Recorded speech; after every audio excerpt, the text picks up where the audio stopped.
Hello दोस्तों, इस video में साइंस प्रैक्टिस सेट पेपर देखने वाले हैं। यह वीडियो बीपीएससी ट्री 4.0 के लिए अत्यंत आवश्यक है, तो आप लोग लास्ट तक जरूर बने रहिएगा। पूरे 40 क्वेश्चन देखने वाले हैं। तो चलिए शुरू करते हैं। शुरू करने से पहले यदि आप नए हैं तो सब्सक्राइब कर लीजिए, बेल आइकन को प्रेस कर दीजिए और एक बार वीडियो को शेयर कर दीजिए। देखिए, फर्स्ट है, क्रिकेट खिलाड़ी तीव्र गति से आती हुई गेंद को कैच करने के लिए अपने हाथों को पीछे क्यों हटाता है? तो देखिए, यहाँ पे जो राइट आंसर होगा ये होगा फर्स्ट ऑप्शन। तो गेंद के नीचे आने पर उसका भार कम हो जाए जिससे चोट नहीं पहुँचे। तो देखिए, गति के द्वितीय नियम के अनुसार किसी वस्तु के संवेग परिवर्तन की दर अनुपयुक्त बल के समानुपाती होती हैं और उस दिशा में होती हैं जिसमें बल प्रभाव डालता है। क्रिकेट गेंद का संवेग अधिक होता है, इसलिए उसे रोकने के लिए संवेग को शून्य तक कम करना होता है। अतः हाथ पीछे करने के कारण खिलाड़ी को संवेग शून्य करने के लिए अधिक समय मिल जाता है और उसे चोट नहीं लगती। नेक्स्ट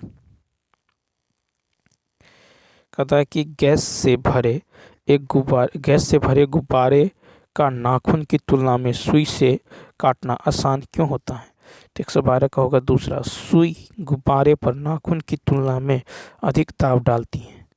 तो देखिए, गैस से भरे गुब्बारे पर नाखून द्वारा लगाया गया दाब सुई की तुलना में लगाए गए दाब से कम होता है। ठीक है, क्या होता है? कम होता है। दाब बराबर क्या होता है? दाब बराबर होता है बल बट्टा क्षेत्रफल। ठीक है, अब यहाँ पे देखिए, तो क्षेत्रफल अधिक होने पर दाब कम लगेगा। क्षेत्रफल अधिक होने पर दाब कम लगेगा। इसी प्रकार क्षेत्रफल कम होने पर दाब अधिक लगेगा। ठीक है, तो सुई गुब्बारे पर नाखून की तुलना में जो है अधिक दाब डालती है। ठीक है, क्षेत्रफल अधिक होने पर दाब जो है कम लगेगा। अब देखिए क्वेश्चन नंबर नेक्स्ट कहता है कि ऑटोमोबाइल्स के हाइड्रोलिक ब्रेक के कार्य करने का सिद्धांत। तो ये हो जाएगा पास्कल का नियम पर। तो देखिए, हाइड्रोलिक ब्रेक जो हाइड्रोलिक प्रेस तथा हाइड्रोलिक लिफ्ट पास्कल के नियम पर आधारित है। पास्कल के नियम के अनुसार यदि गुरुत्वीय प्रभाव को नगण्य माना जाए तो संतुलन की अवस्था में किसी द्रव के भीतर प्रत्येक स्थान पर समान दाब रहता है। क्वेश्चन नंबर देखिए नेक्स्ट। देखिए, कहता है कि पूर्ण सूर्य ग्रहण के दौरान सूर्य को सीधे देखने से आँख में अपरिवर्तनीय क्षति पहुँचती है। रेटिना का जलन सूर्य की किरणों के निम्नलिखित घटकों में से किस एक के कारण होता है? तो यहाँ पे होगा तीसरा ऑप्शन, यानी अल्ट्रावायलेट प्रकाश। तो देखिए, यहाँ पे जो राइट आंसर होगा ये हो जाएगा तीसरा ऑप्शन। तो पूर्ण सूर्य ग्रहण के दौरान जब सूर्य का बाह्य प्रभा मंडल जो है चंद्रमा से पूरी तरह ढक जाता है, उस समय सूर्य को नंगी आंखों से देखा जा सकता है, परंतु आंशिक वलयाकार या पूर्ण सूर्यग्रहण के आंशिक चरण को नंगी आंखों से देखना जो सुरक्षित नहीं है, क्योंकि इस दौरान सूर्य से निकलने वाले उच्च तरंगदैर्घ्य के पराबैंगनी विकिरण से आंखों को अपरिवर्तनीय क्षति पहुंच सकती है। नेक्स्ट कहता है कि किसी एसी जनित्र तथा डीसी जनित्र में एक मूलभूत अंतर यह है कि 115 का दूसरा, एसी जनित्र में सर्पी वलय होता है जबकि डीसी जनित्र में दिक् परिवर्तक होता है। तो देखिए, यूसी वोल्टेज को जो है डीसी वोल्टेज में बदलने के लिए डीसी जनरेटर में कंप्यूरेटर लगाते हैं, जबकि एसी जनरेटर में जो सिर्फ वलय होते हैं। नेक्स्ट कहता अल्फा कण के 2 धन आवेश होते हैं, इसका द्रव्यमान लगभग बराबर होता है। 116 का होगा दूसरा ऑप्शन, यानी हीलियम के एक परमाणु के नाभिक के। तो देखिए, अल्फा कण हीलियम नाभिक के समान 2 प्रोटॉन तथा 2 न्यूट्रॉन से मिलकर बने होते हैं। ये द्विआवेश युक्त हीलियम आयन होते हैं। इसका द्रव्यमान हीलियम नाभिक के द्रव्यमान के बराबर होता है।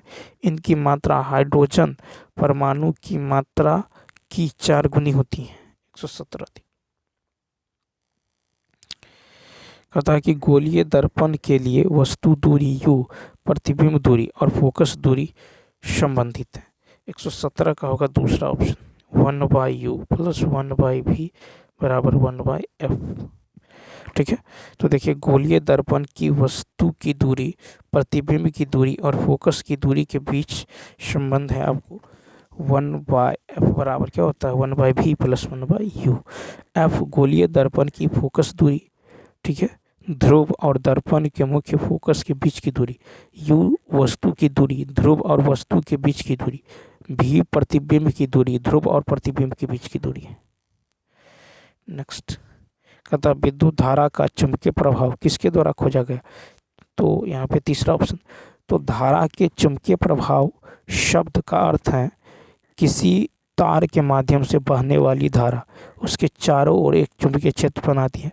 विद्युत धारा के चुंबकीय प्रभाव की खोज 1820 में जो है हैंस क्रिश्चियन ओरेस्टेड ने की थी। ठीक है, तो विद्युत धारा के चुंबकीय प्रभाव की खोज किसने किया था, ओरेस्ट। 19 नंबर देखिए, कहता किस युग्म की एक ही ऐसा इकाई या नहीं है, तो निम्नलिखित में से किस युग्म की, तो यहाँ पे 119 का हो जाएगा फर्स्ट, बल और दबाव। तो बल की SI इकाई न्यूटन है, बल की SI इकाई क्या है, न्यूटन। चाल तथा वेग का मात्रक मीटर पर सेकंड है। ठीक है, दूरी तथा विस्थापन का मात्रक मीटर है। कार्य तथा ऊर्जा का मात्रक जूल है, कार्य और ऊर्जा का। दबाव का मात्रक न्यूटन प्रति मीटर है। अब दबाव का मात्रक क्या है, न्यूटन प्रति मीटर। तो बल का मात्रक न्यूटन और दबाव का मात्रक है न्यूटन प्रति मीटर। तो यहाँ पे राइट आंसर क्या होगा, ए ऑप्शन। नेक्स्ट कहता है कि एक ध्वनि तरंग की गति 340 मीटर पर सेकंड है। यदि इसका तरंग दैर्घ्य 2 सेंटीमीटर है तो तरंग की आवृत्ति, ठीक है, तो यहाँ पे आवृत्ति निकलना भी बराबर होता है म्यू लेमडा। तो म्यू बराबर क्या होगा, भी बाई लेमडा। ठीक है, यानी 340 और बट्टा में 2, 340 बट्टा में कितना, ये हो जाएगा 340 बट्टा में 2। अब यहाँ पे देखिए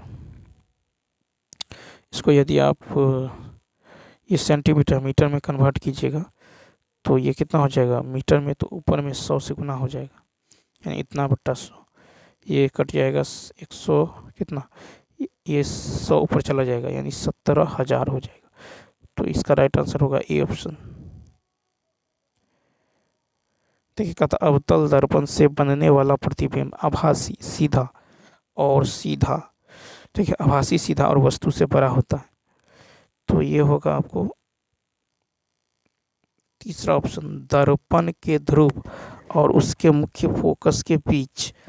ठीक है, तो अवतल दर्पण एक आभासी और सीधा प्रतिबिंब तभी बनाता है जब वस्तु, देखिए कहता है कि आभासी और सीधा प्रतिबिंब, आभासी और सीधा प्रतिबिंब, आभासी और सीधा प्रतिबिंब जो तभी बनाता है जब वस्तु दर्पण के ध्रुव और उसके मुख्य फोकस के बीच, ठीक है, दर्पण के ध्रुव और उसके मुख्य फोकस के बीच हो। दर्पण के ध्रुव और मुख्य फोकस, देखिए दर्पण के ध्रुव और मुख्य फोकस के बीच, यानी यहाँ पे होगा। ठीक है, तो दर्पण के ध्रुव और मुख्य फोकस के यदि बीच हो, दर्पण के ध्रुव और मुख्य फोकस के बीच हो, दर्पण के ध्रुव और मुख्य फोकस के बीच हो, तभी यह जो है संभव है। ठीक है, तो ये यहाँ पे देख लीजिए। तो यहाँ पे क्या होगा, दर्पण के ध्रुव और उसके मुख्य जो है फोकस के बीच यह जो है प्रतिबिंब वस्तु के आकार से बड़ा, ठीक है, अर्थात यह आवर्धित है। तो राइट आंसर हो जाएगा आपको 121 का तीसरा ऑप्शन। नेक्स्ट, तो याद रखना है कि आभासी, सीधा और वस्तु से बड़ा प्रतिबिंब जो है ये होगा मुख्य फोकस। ठीक है, तो वस्तु जो है दर्पण के ध्रुव और उसके मुख्य फोकस के बीच हो तो। नेक्स्ट 122 देखिए, किसी परिपथ में प्रेरित धारा की दिशा किसके द्वारा दी जाती है। 122 का दूसरा, फ्लेमिंग के दाहिने हाथ का नियम। तो फ्लेमिंग के दाहिने हाथ का नियम प्रेरित धारा की दिशा को दर्शाता है जब एक परिपथ से जुड़ा एक कंडक्टर चुंबकीय क्षेत्र में चलता है। इसका जो है उपयोग जनरेटर की वाइंडिंग में जो है करंट की दिशा निर्धारित करने के लिए किया जा सकता है। ठीक है, तो फ्लेमिंग के दाहिने हाथ का नियम, तो फ्लेमिंग के दाहिने हाथ का नियम प्रेरित धारा की दिशा को दर्शाता है जब एक परिपथ में जुड़ा एक कंडक्टर चुंबकीय क्षेत्र में चलता है। इसका उपयोग जनरेटर की वाइंडिंग में करंट की दिशा निर्धारित करने के लिए किया जा सकता है। तो फ्लेमिंग के दाहिने हाथ का नियम। नेक्स्ट है कि 12 वोल्ट का विभवांतर होने वाले जो दो बिंदुओं के बीच किया गया कार्य 36 जूल है। उन बिंदुओं के बीच बहने वाला विद्युत आवेश है 123 का। देखिए तो W बराबर दे दिया गया 36 जूल। ठीक है, आवेश Q बराबर कितना है 12 वोल्ट। यहाँ पे निकालना है विद्युत आवेश, यहाँ पे है तो उन बिंदुओं के बीच बहने वाले विद्युत आवेश। तो देखिए V बराबर क्या होता है, V बराबर होता है W/Q। सॉरी, यहाँ पे V दे दिया गया। ठीक है, V बराबर क्या होता है W/Q। तो V बराबर होता है W/Q और यहाँ की Q निकालना है तो Q बराबर होगा W/V। W है 36/12, 12 36 3 कूलम, यानी इसका राइट आंसर होगा ए ऑप्शन। ठीक है, तो Q बराबर क्या होता है, तो Q बराबर होता है W/V या V बराबर होता है W/Q। नेक्स्ट है लोहे के बुरादे में तनु हाइड्रोक्लोरिक अम्ल मिलाने पर क्या होता है। तो देखिए ए ऑप्शन, यानी हाइड्रोजन गैस और आयरन क्लोराइड का उत्पादन होता है। तनु हाइड्रोक्लोरिक अम्ल और लोहे के बुरादे के बीच की अभिक्रिया से हाइड्रोजन गैस और आयरन जो है क्लोराइड का उत्पादन होता है। अभिक्रिया में लोहा HCl के जलीय घोल से हाइड्रोजन को विस्थापित करता है और हाइड्रोजन गैस के विकास के साथ FeCl2 बनाता है, जैसे 2Fe + 6HCl ये बनाएगा आपको 2FeCl3 + 3H2। तो लोहे के बुरादे में तनु हाइड्रोक्लोरिक अम्ल मिलाने से हाइड्रोजन गैस और आयरन क्लोराइड का उत्पादन होता है। ठीक है, इस प्रक्रिया की अभिक्रियाओं को विस्थापन अभिक्रिया कहते हैं। नेक्स्ट क्वेश्चन देखिए, आवर्त तालिका में किसी तत्व के गुणधर्म खाली स्थान पर निर्भर करते हैं। तीसरा ऑप्शन प्रोटॉनों की संख्या।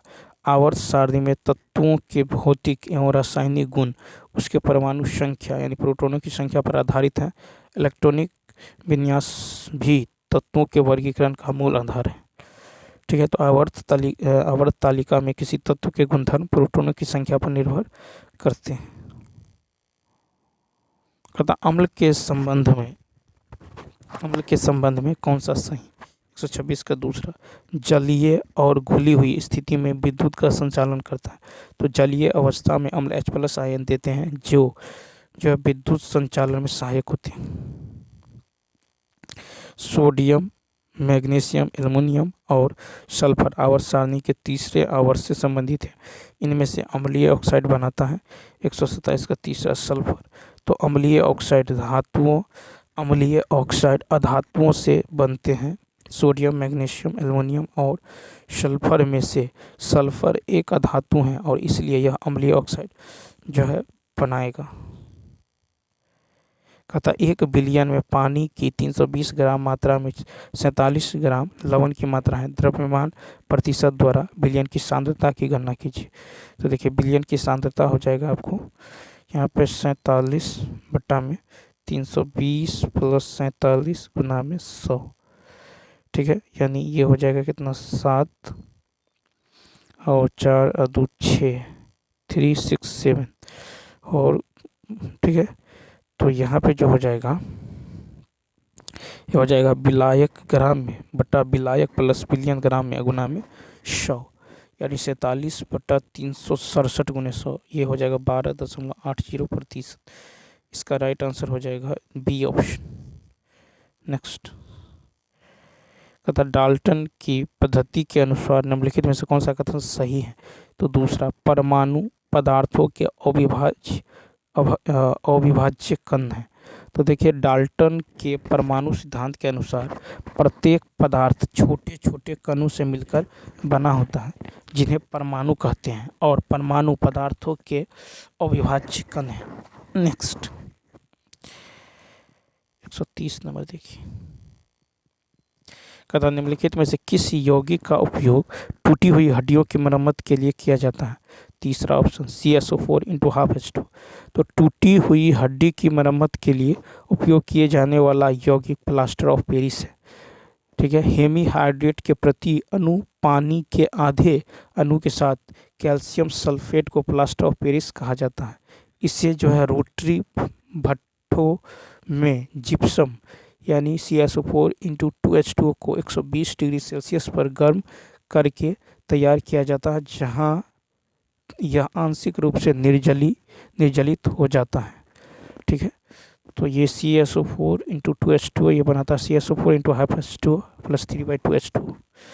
ठीक है, उसके बाद देखिए नेक्स्ट, 3p6 विन्यास में अतः चौथे इलेक्ट्रॉनों की चारों क्वांटम संख्याओं के मान, तो यहाँ पे होगा दूसरा हो जाएगा, यानी तो 3p6 में चौथे इलेक्ट्रॉनों के लिए क्वांटम संख्या n बराबर कितना है? n बराबर 3। ठीक है, तो t का मान कितना होगा? 0 1 2 3 यानी sp_df। ठीक है, तो n बराबर 3 sp_df। तो यहाँ पे जो है ये हो जाएगा कितना?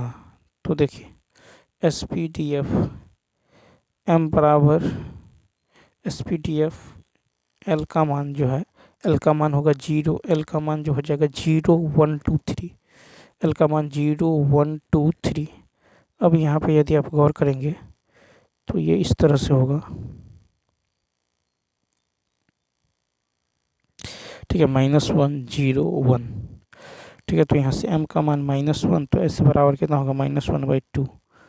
नेक्स्ट, कहता कि कौन यह बताता है कि तत्वों के गुण उनके परमाणु संख्या का आवर्धिक कार्य है? तो तीसरा ऑप्शन, आधुनिक आवधिक नियम। तो आधुनिक आवर्त सारणी मोसले के नियम पर आधारित है। इसके अनुसार तत्वों के गुण उनके परमाणु क्रमांकों के आवर्त फलन होते हैं। इसमें आवर्तों की संख्या 7 और उनके वर्गों की संख्या 9। ठीक है, नेक्स्ट देखिए, नेक्स्ट है एक डायमंड में प्रत्येक कार्बन परमाणु खाली स्थान से बंधे होते हैं। 133 का फर्स्ट, 4 अन्य कार्बन परमाणु। तो हीरे की देखिए हीरे की संरचना चतुष्फलकीय होती है, अर्थात प्रत्येक कार्बन जो अन्य 4 कार्बन परमाणु से जुड़ा रहता है। हीरा कार्बन का एक प्रमुख अपरूप है। इसका अपवर्तनांक 2.417 होता है, तथा साथ ही यह ताप तथा विद्युत का कुचालक होता है। क्वेश्चन, उसके बाद देखिए कि जिन हीरो से शीशा काटा जाता है उन्हें वोट कहते हैं।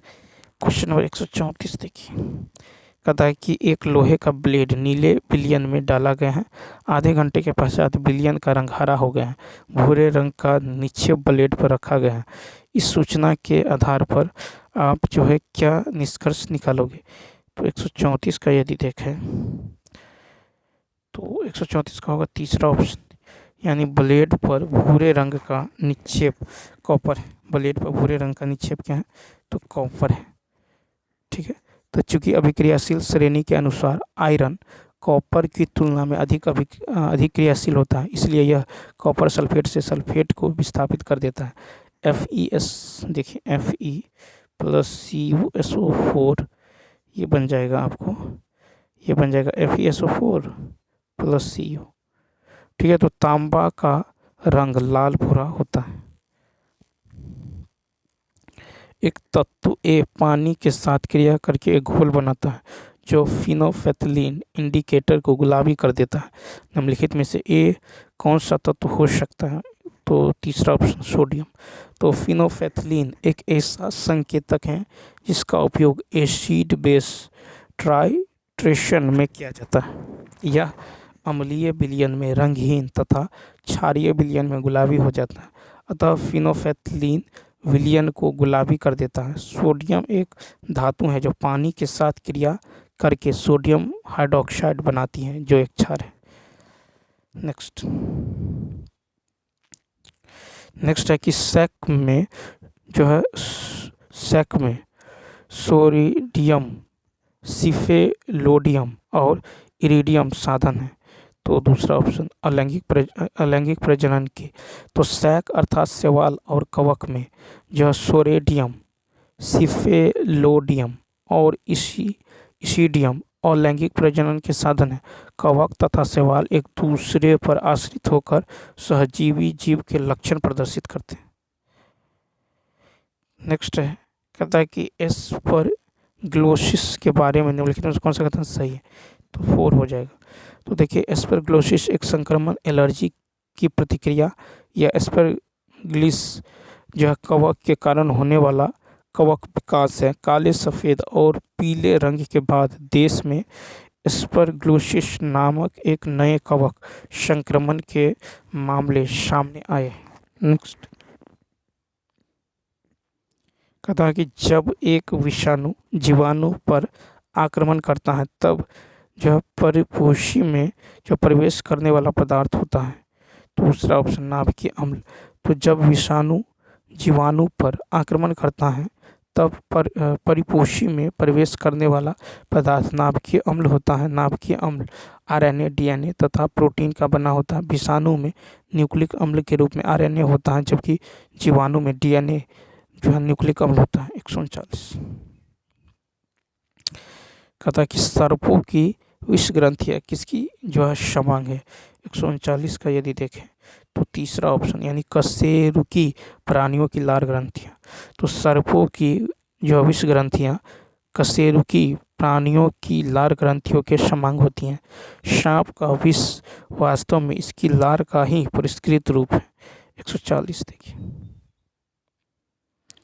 140 की यदि बात करें तो कहता निम्नलिखित में से कौन सा पादप हार्मोन पत्तियों के मुरझाने का कारण बनता है। 140 का तीसरा ऑप्शन यानी एब्सिसिक अम्ल। तो देखिए, विल्टिंग पौधों के विकास अवरोधक हार्मोन एब्सिसिक अम्ल का प्रभाव है। ठीक है, यह जो है पहली बार उस एजेंट के रूप में खोजा गया था जो कपास के बीज कोशों के विच्छेदन या गिरने का कारण बनता है। यह अंकुरन को अवरुद्ध करके और भंडारण प्रोटीन के संश्लेषण को बढ़ावा देकर बीजों में जो सुप्तता को प्रेरित करता है। आनुवांशिक पदार्थ से बने अणुओं की लंबी श्रृंखला द्वारा किया जाता है। 141 का दूसरा ऑप्शन डीएनए। तो पराग कणों का परागकोश से स्थिकेसर के वर्तिकाग्र तक स्थानांतरण परागकण कहलाता है। स्वपरागन तब होता है जब परागकोश से पराग उसी फूल के वर्तिकाग्र पर या उसी पौधे पर किसी अन्य जो फूल पर जमा हो जाता है। परागकण एक ही प्रजाति के एक अलग एक फूल के परागकोश से दूसरे फूल के वर्तिकाग्र तक पराग स्थानांतरण होता है।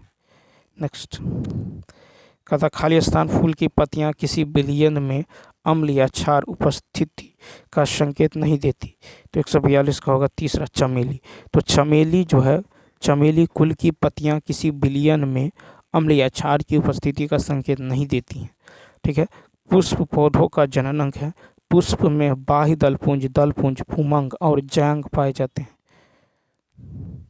कथन निम्नलिखित में से कौन सा सूक्ष्म जीव नाइट्रोजन स्थिरीकरण में मुख्य भूमिका निभाता है। तो फर्स्ट राइजोबियम। तो दलहनी देखिए, दलहनी फूल कुल के पौधों की जड़ों में राइजोबियम नामक जो है नाइट्रोसोफाइन जो बैक्टीरिया पाई जाती हैं। यह वायुमंडलीय नाइट्रोजन को नाइट्रेट में बदल देती हैं, जिससे खेतों की उर्वरक शक्ति में वृद्धि होती है। कहता कि जब पुंकेसर के तंतु स्वतंत्र होते हैं और परागकोश जुड़े होते हैं तो इस अवस्था को कहते हैं, तीसरा ऑप्शन इसको कहते हैं सिंजेनेसियस।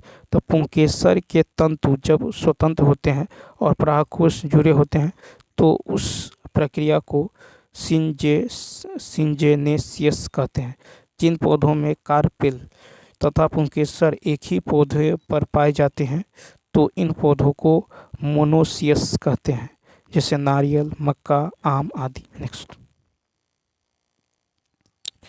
कहता किसी मरीज का पित्ताशय शल्य चिकित्सक द्वारा निकाला गया है, निम्नलिखित में से कौन सी आहार संबंधी सलाह उसके लिए मददगार होगी? 145 का तीसरा ऑप्शन, यानी उच्च वसायुक्त आहार से बचे।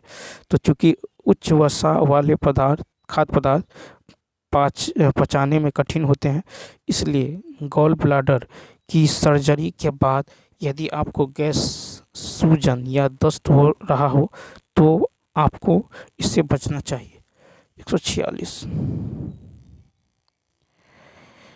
कहता निम्नलिखित में से विटामिनों के उस सेट की पहचान करें जो यकृत में भंडारित रहते हैं और हमारे शरीर की दैनिक आवश्यकता नहीं है। तो 146 का तीसरा ऑप्शन ए, डी, ई तथा के। तो देखिए, अच्छे स्वास्थ्य बनाए रखने के लिए विटामिन वसा घुल्य ए, डी, ई, के की थोड़ी मात्रा की आवश्यकता होती है। वसा में घुलनशील विटामिन नष्ट नहीं होते हैं जब ये खाद्य पदार्थ जिनमें वे होते हैं उन्हें पकाया जाता है। ठीक है, फिर शरीर को हर दिन इन विटामिनों की आवश्यकता नहीं होती और उपयोग न करने पर उन्हें लीवर और वसा के ऊतकों में जमा कर देता है। नेक्स्ट कहता किसी पौधे का मुरझाना निम्नलिखित में से किसके कारण होता है? 147 का फर्स्ट, अत्यधिक वाष्पोत्सर्जन। जब पौधे अपने अवशोषण की दर से अधिक पानी खो देता है तो यह मुरझा जाता है। फलता पौधों की कोशिकाएं पानी खो देती हैं और ठीक से काम नहीं कर पाती। 148 है कि एक्स ग्रंथियां युग में उपस्थित होती हैं और रक्तचाप को नियंत्रित करने वाला हार्मोन स्रावित होती हैं।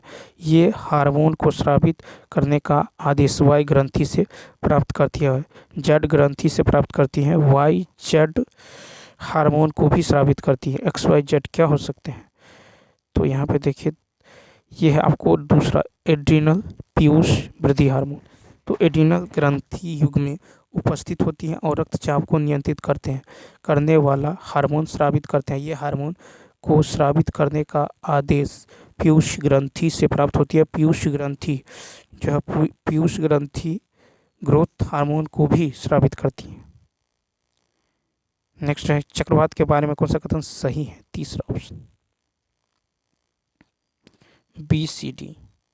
तो देखिए, बहुत ही उच्च दाब का तंत्र उत्पन्न होता है जिसके चारों ओर उच्च वेग की वायु घूमती है। चक्रवात के भीतर टॉर्नेडो यानी बवंडर बन सकता है। और डी है कि पवन की दिशा चक्रवात में सहयोग करती है। तो देखिए, एक चक्रवात वह वायु राशि है उच्च दाब से जो कम दबाव वाले सशक्त केंद्रों के चारों ओर घूमता है। जल को गर्म करने पर जलवाष्प बनती है। यह तब तक जारी रहता है जब तक कि आसपास की उच्च गति वाली हवाओं के साथ एक निम्न दबाव प्रणाली नहीं बन जाती। इसलिए इसे चक्रीय हवा अर्थात चक्रवात कहते हैं। कहता है किस विटामिन की हीनता के कारण भोजन से कैल्शियम के अवशोषण की दर कम हो जाती है? 150 का फर्स्ट, विटामिन डी। तो कैल्शियम को अवशोषित करने के लिए शरीर को विटामिन डी की आवश्यकता होती है। ठीक है, पर्याप्त विटामिन डी के बिना कोई हार्मोन पर्याप्त कैल्सीफेरॉल का निर्माण नहीं करता है। ठीक है, तो यहाँ पे राइट आंसर क्या हो जाएगा? A option. तो चलिए दोस्तों, इस वीडियो में इतना ही। यदि यह वीडियो अच्छा लगा हो तो लाइक, शेयर और सब्सक्राइब करना ना भूलें। तो चलिए मिलते हैं नेक्स्ट वीडियो। Thanks for